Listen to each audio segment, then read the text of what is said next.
अब अपने पास क्वेश्चन कहाँ है ज्यादा, क्योंकि नया नया है ये तो अभी कोर्स में, तो पीवाईक्यू में है। तो पीवाईक्यू तो दो ही है अपने पास नेगोशिएबल के, जून और सितंबर, तो दोनों के पेपर है अभी हाल, उसमें से नेगोशिएबल का क्वेश्चन देख लेते हैं एक। दूसरा आरटीपी लेके आया हूं मैं तीनों अटेम्प्ट के आरटीपी, उन तीनों आरटीपीज में जो जो प्रैक्टिकल केस स्टडी क्वेश्चन है वो डिस्कस कर लेते हैं। डन। 16 क्वेश्चन मैंने भी भेजे हैं हैंड रिटन, केस स्टडी और सारे मिला के, वो भी पढ़ने के नेगोशिएबल के। पूरे इंडिया में सबसे ज्यादा लॉ का कंटेंट, विभिन्न प्रकार के वीडियोस, वन शॉट अलग है ना, द वन अलग, वन शॉट अलग, एक्स्ट्रॉर्डिनायर अलग, चार्ट अलग, फुल लेंथ कोर्स अलग, 4-4 5-5 सीरीज चल रही है अलग अलग, जिसको जैसा देखना हो, है ना। उसके बाद स्टडी मटेरियल भी बहुत सारा है? एक दिन में सिलेबस भी हो रहा है वो। हाँ, ये वाला भी वीडियो काम आएगा ना एक दिन में पूरा। चलो अब आपको ये भी मालूम है कि कौन से क्वेश्चन नंबर का कौन से पार्ट में नेगोशिएबल होता है, जल्दी बोलो। ये पेपर कब का है? जून 2024। फोर्थ का बी, ये फोर्थ का बी क्वेश्चन, ये तो डायरेक्ट क्वेश्चन है, केस स्टडी डिस्कशन का वीडियो है तो। हाँ, क्वेश्चन देख लो। एक promissory note payable at a certain period after sight must be presented to the maker thereof for payment. Under which scenarios presentment for payment is not necessary and the instrument is dishonored on the due date according to the, यही पढ़ा क्या अभी हाल? चलो 7th का ए, 6th का ए।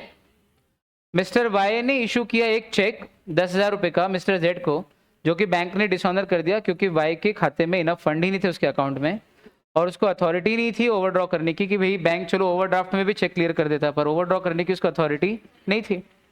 Negotiable instruments के हिसाब से एग्जामिन करके बताइए कि क्या वाई लायबल है डिसऑनर ऑफ चेक के लिए, और अगर हाँ तो इसके क्या कॉन्सिक्वेंसेज होंगे। What would be your answer अगर वाई ने ये चेक इशू किया हुआ होता as a donation to mister Z. अब फालतू वो सब चीजें मत करना है ना, लीगली एनफोर्सेबल डेट कुछ नहीं दिया हो तो प्रिज्यूम करना कि सब कुछ सही है। तो कॉन्सिक्वेंसेज ये है कि 2 साल तक की जेल हो सकती है अंडर सेक्शन 138, और 2 टाइम्स तक का फाइन हो सकता है, या दोनों भी हो सकता है। तो वो तो अपन ने बात शायद अभी नहीं की थी, पर अब कर ली बात, है ना।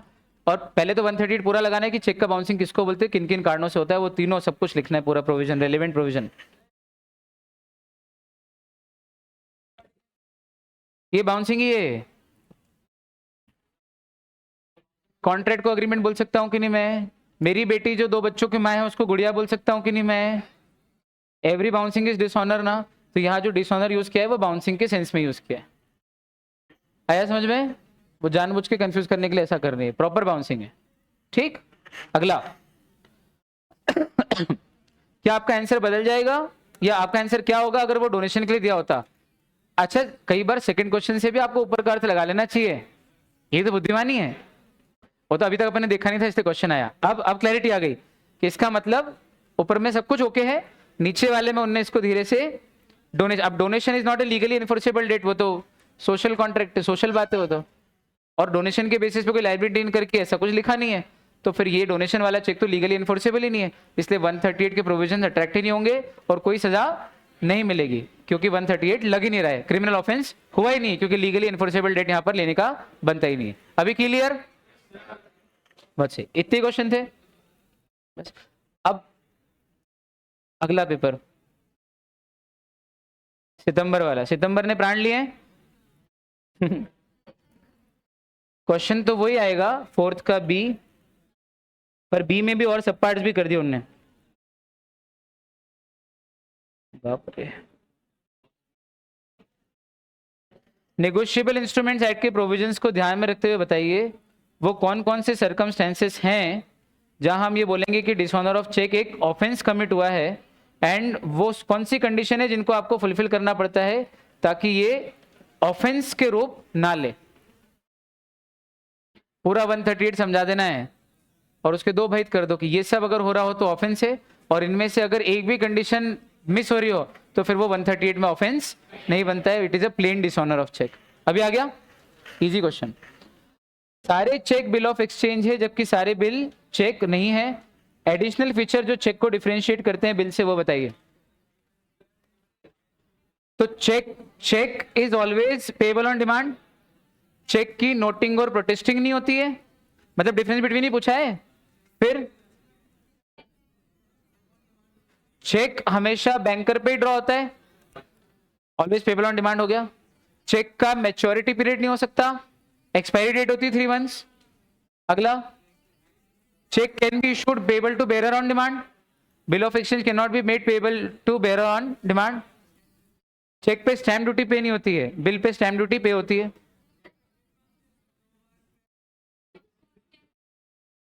चेक को क्रॉस कर सकते हैं, बिल ऑफ एक्सचेंज को क्रॉस नहीं कर सकते। ग्रेस पीरियड का कॉन्सेप्ट ही नहीं, क्योंकि मैच्योरिटी डेट ही नहीं है कुछ, सही बात है। तो सारे बता दोगे एडिशनल फीचर चेक के।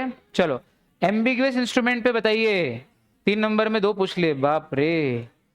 ये 2 नंबर का और ये 1 नंबर का मेरे हिसाब से, तो 2 लाइन 1 लाइन में। An instrument the language of which is such that it can be construed as a bill or a promissory note is known as ambiguous instrument, and the treatment of ambiguous instrument is depends on the choice या volition of holder, and whatever he chooses subsequent provisions of that instrument shall follow। जो भी आप अपनी English में लिख के आ सकते हो। आसान है या किया?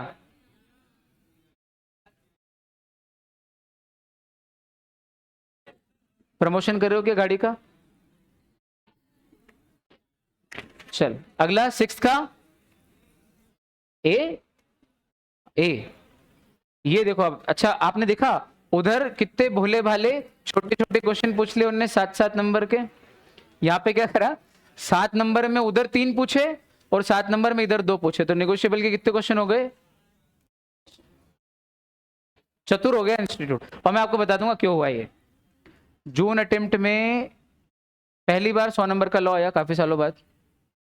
पहले 60 नंबर का लॉ होता था और 40 नंबर का इंग्लिश होता था, तो उनने उसी पैटर्न पे झटपट पेपर बना के दे दिया। इंस्टीट्यूट की आंखें खुल गई कि बच्चों ने तो फाड़ के रख दी, इतने सारे बच्चे पास हो रहे। उनके पेपर का लेवल तो वैसे भी नहीं रहता है कभी भी, क्वेश्चन का लेवल तो हाई रहता ही नहीं ना। तो उनने कहा ऐसा क्या करें कि इतने सारे बच्चे, तो उनने फिर मार्किंग काट काट के दी और 15% रिजल्ट आया था जून का। तो जून में 14.96% रिजल्ट क्यों आया था? बहुत सारे बच्चे डिजर्व करे थे पास होना, उनने डिडक्शन करके फेल करा। ठीक, तो अब की बार उन्होंने कहा कि यार ये लफड़ा बार बार नहीं पालेंगे कि डिडक्शन अपने को करना पड़े, ऐसा कुछ कर दो कि सही में भी आए ही नहीं बच्चे को नंबर, क्योंकि रिजल्ट तो मेंटेन करना है ना, क्योंकि कोर्स इजी है, ऐसे इजी है। अगर आप इतने ही क्वेश्चन पूछो 15-17 क्वेश्चन और 3 घंटे का टाइम है, तो आराम से लिखे बच्चा कुछ ना कुछ। तो बोले दूसरे तरीके से पेपर टफ कर दो। बोले क्या करे, बच्चा टाइम ही नहीं मैनेज कर पाए, ऐसा कर दो।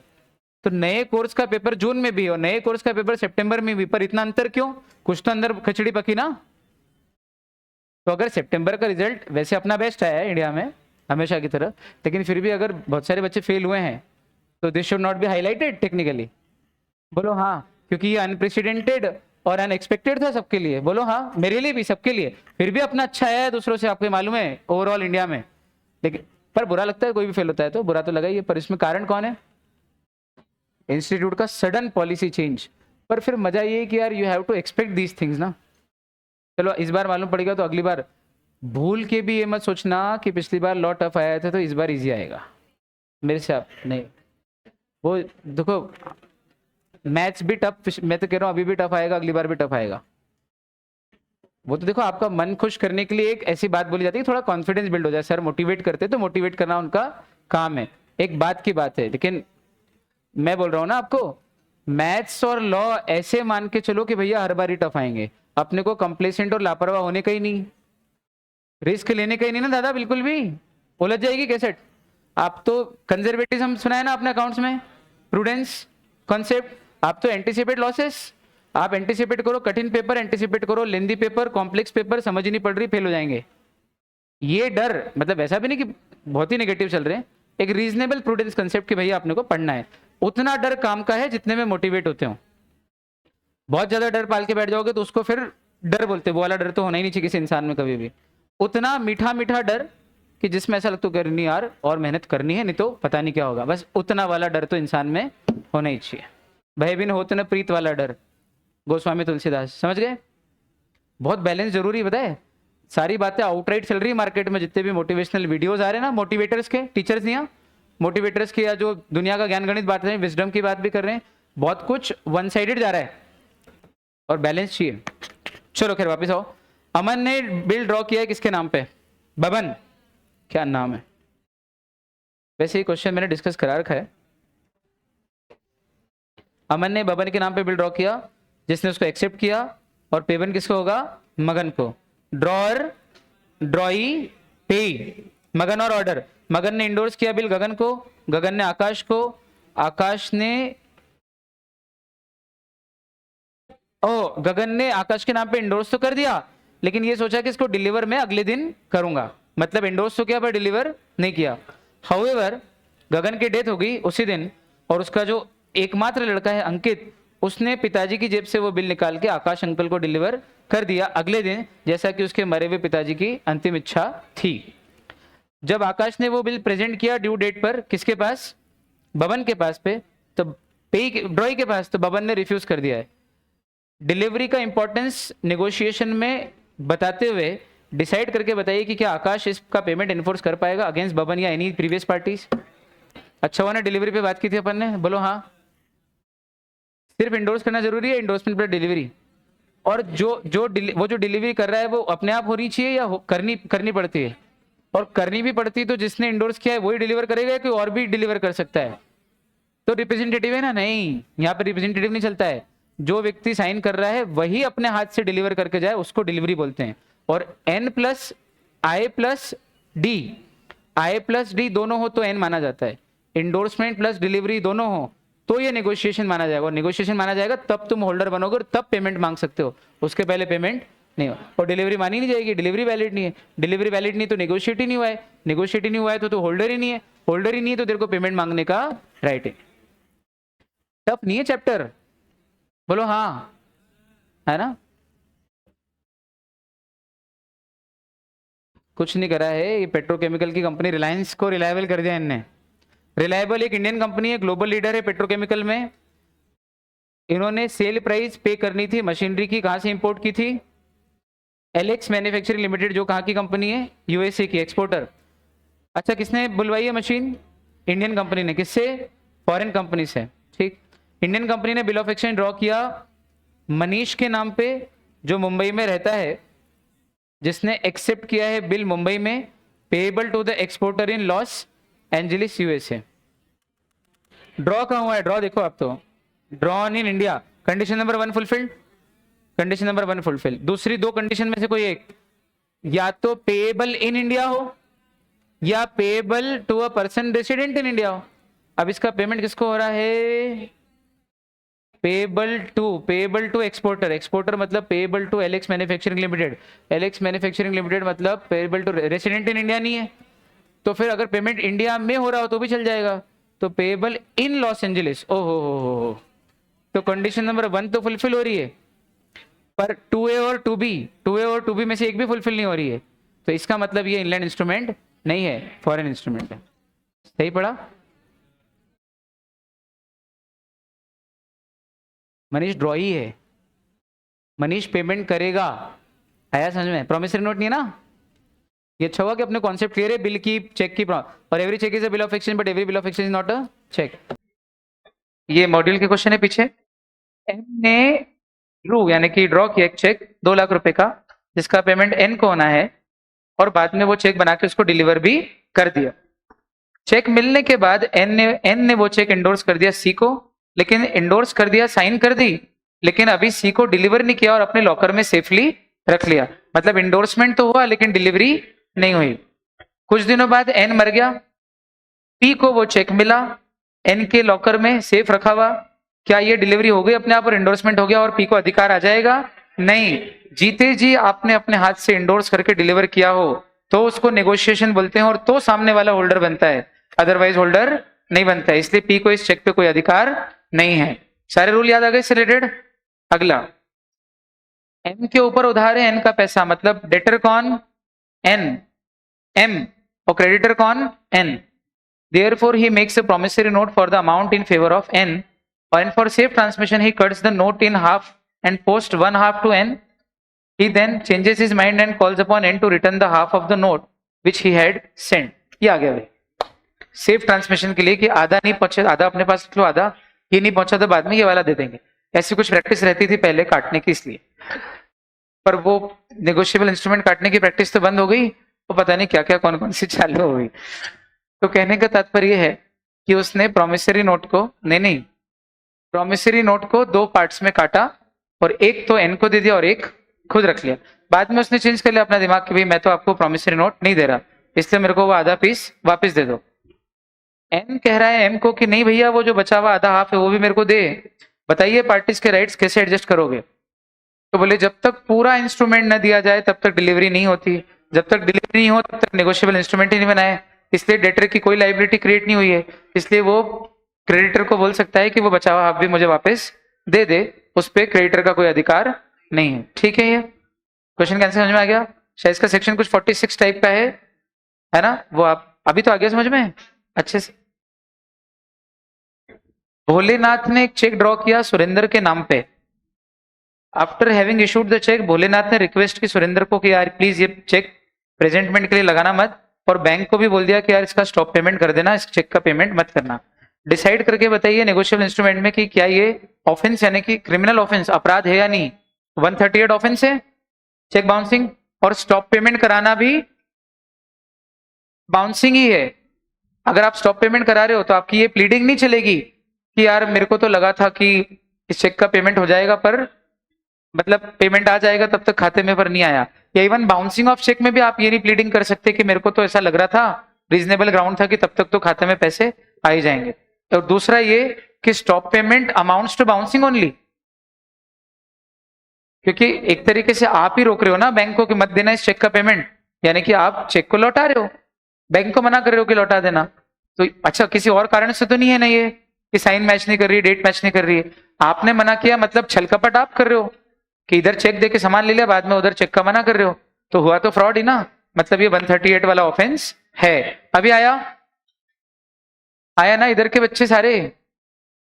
लास्ट क्वेश्चन, रामा ने एक प्रॉमिसरी नोट एग्जीक्यूट किया। देखो राम पे आके खत्म हो रहा है, रामा राम, राम पे शुरू और राम से शुरू और राम पे खत्म, मैराथन भी। राम ने एग्जीक्यूट किया एक promissory note in the following form, I promise to pay a sum of rupees 10,000 after 3 months.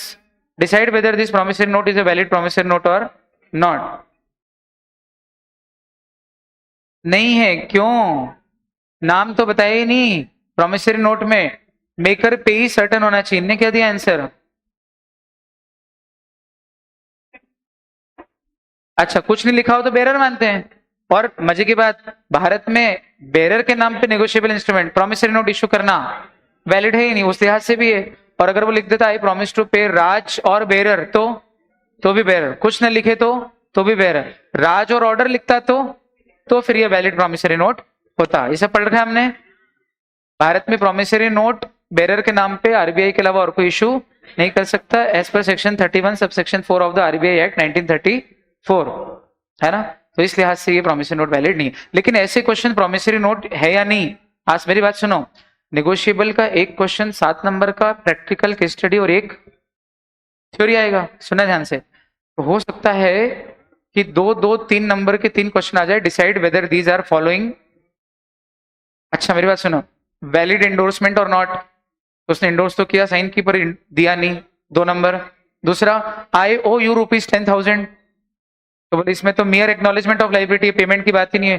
दूसरा वाला प्रॉमिसरी नोट नहीं है, पहला वाला वैलिड एंडोर्समेंट नहीं था, दूसरा वाला वैलिड प्रॉमिसरी नोट नहीं है।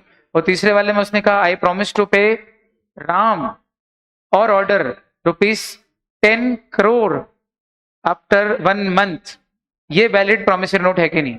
ये वाला वैलिड प्रॉमिसरी नोट है। आप लोगों ने बहुत प्रेम से सुना, अनुग्रहित हूं।